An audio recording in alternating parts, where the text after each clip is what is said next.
For today's video day no, kasabay day ko ninyo mag-spend sa akong day off. Kaya of course, maka-vlog ba dito during working days. Char, ki-career na dyan niya ang pagka-vlogger dahil rajog correct. Before anything else day no, before na ako na-conquer? Basta mauna na siya.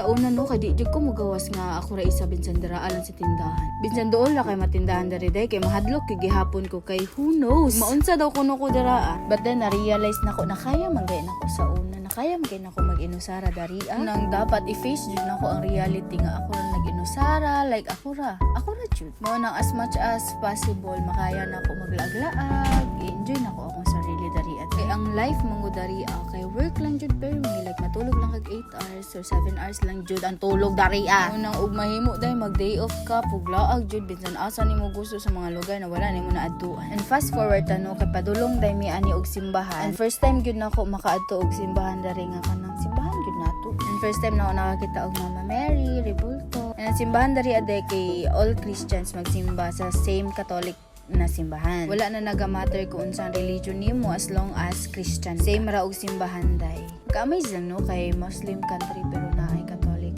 or Christian church. Pero India, before ko na ato dara gisapot sa ako.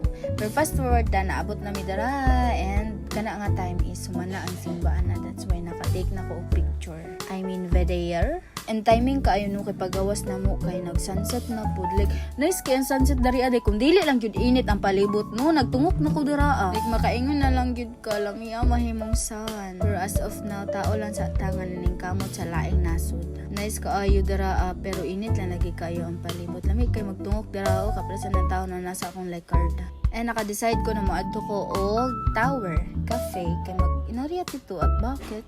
Wala lang, ang goal manggod na ko dari is makamake og memories sa mga places na wala pa naon adtuan. And new sa ako, and after na mi og Gave, dara ami nga building mga to, a tower rather. Sa una ka nagduha pa jud ko og kaya ba nako mo adto og laing lugar na nakaingon ako sa sarili abroad is not for me. But then and then nakaya jud na. Ikan sa pagprocess sa Manila, nga wa jud ko kabalo kung unsa tong lugar dito sa Manila day. Like kung naay place sa Pilipinas na pinakahago no, ang Manila na jud siya day, ang hangin pa imo kay di na hangin. And so much for that naabot na mi diri sa Sora Cafe.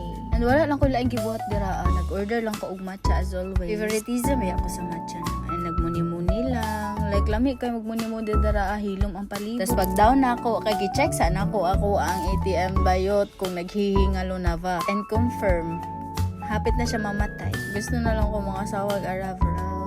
Tatik lang ako. Pero what if lang yun no hatdan ako akong pamilya og kanang Aravo. Pero vansin mo helak sila kay mamenyo na ilahang dalaging manong ayaw na lang. Awa ra gud ninyo ang place unsa kanindot unsa kataas basta mauna na.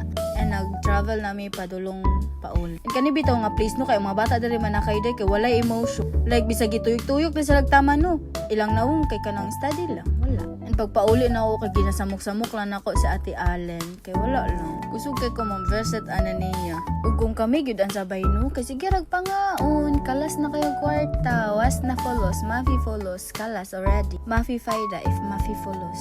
And after na din, naka-decide mi din na mag-Marina Mall, mag-Marina Seaside. Mga around 12 na ata ni siya or around 1, naglaroy-laroy pa mi sa gawas. And something happened for a reason. Umulan to, bye!